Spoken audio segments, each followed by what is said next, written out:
I do right now, though, want to bring in Bill Ackman on the phone. He took to Twitter today to urge the president to take more dramatic measures to stop the spread of the virus. Bill, I thank you for joining us today.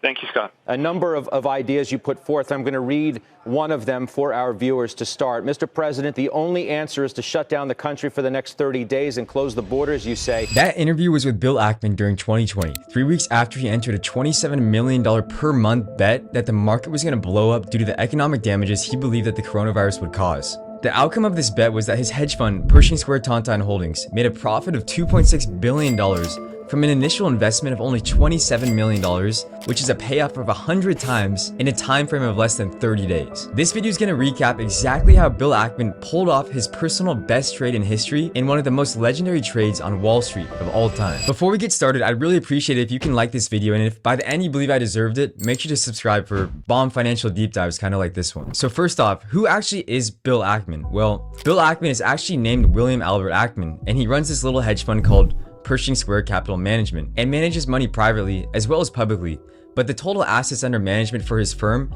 is $17.4 billion as of his last month's performance report. You might have also heard of him as the guy who tried to unsuccessfully short Herbalife due to another billionaire trying to stick it to him, who was Carl Icahn. This failed bet that ranged from about 2013 to 2018 ended up costing his firm overall about $1 billion, and this led to Ackman having terrible performance from 2015 to 2018. In fact, his returns were actually negative each year, and many investors actually began withdrawing from his fund. You may or may not have seen it, but it's rumored during this time that the most viewership ever on live CNBC coverage was when Ackman and Carl Icahn actually phoned in to talk to each other. It's just false. I can't hear what you said, Bill. I'm sorry, I can't hear you. Carl, you and I can talk offline. We're wasting the world's time on this. I think that Carl either has a very, very bad memory or he has trouble with the truth. Carl, after the whole thing, called me up and he literally said, you know, Bill, we can be friends now. I never said that I want to be friends with you, Bill. Okay, let's move on. I would do this with you. Let's you move were the last man on earth. Hey, listen, if I'm going to admit it, I'm not going to, that I own stock, I'm not going to admit it with a guy like you on the TV because I don't think you've been handling this fairly. In 2019, Ackman's fund returned an insane 58%, and he became once again one of Wall Street's favorite fund managers. His fund since inception in 2004 has returned 1,670% compared to only 630% in comparison to the S&P. This works out to be a 15.7% compounded annual growth rate for Ackman versus the S&P 500's of 7.5% since 2004. So what was Bill Ackman's legendary short position that actually made him this $2.6 billion in less than 30 days? And what financial instrument did he use to get this type of leverage to make a return like this? Well, the answer is he used credit default swaps, but you probably don't know what those are because you can't trade them on Robinhood. But they're typically only used by institutions and banks, but here's a general explanation of how they work. What is a credit default swap? A credit default swap is a contract between two people, one of whom is giving insurance to the other that he will be paid in the event that a financial institution or a financial instrument fails. So it's an insurance contract. It is an insurance contract, but they've been very careful not to call it that, because if it were insurance, it would be regulated.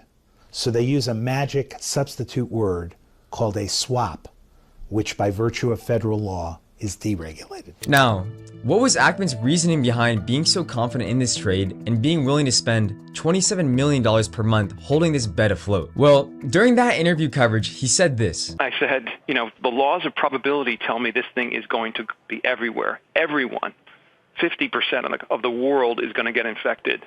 And I sort of rolled this thing forward. And I said, it's just a matter of time. At first, Bill was so nervous that he thought about liquidating just all of his assets and going 100% in cash, but he then calmed down and thought of a way to protect his portfolio without selling his underlying stocks. He then updated investors on March 3rd with a message. He said, during the past 10 days, we have taken steps to protect the portfolio from downward market volatility. We have done so because we believe the efforts to contain the coronavirus are likely to have a substantial negative impact on the US and global economies, and subsequently on the equity and credit markets. Ackman used credit default swaps for this trade, and the reason for using credit default swaps is it's actually a safer way to bet for defaults on bonds, and risk can be relatively managed in comparison to his traditional shorting. When buying credit default swaps, technically you're actually going long in the position. Usually the length of these contracts are 5 years, but you're not obligated to hold it for that long. And to quote Warren Buffett, you're basically buying an insurance contract on a home, but you don't own the home, so you actually just hope it burns down or something along those lines. And also, if the house doesn't burn down, your only risk is losing these monthly swap premiums that you paid, plus or minus the fluctuation of the contract's value. In essence, the risk is limited, unlike actually shorting where the risk is unlimited. And if you know Ackman enough, you know he's had bad experiences with shorting and has publicly said he doesn't short stocks anymore. If the underlying asset keeps going up in value, a short position has unlimited losses if the underlying asset keeps going up in value. So basically, credit default swaps protect your downside risk, and you can calculate how much you're willing to put up in a set amount of time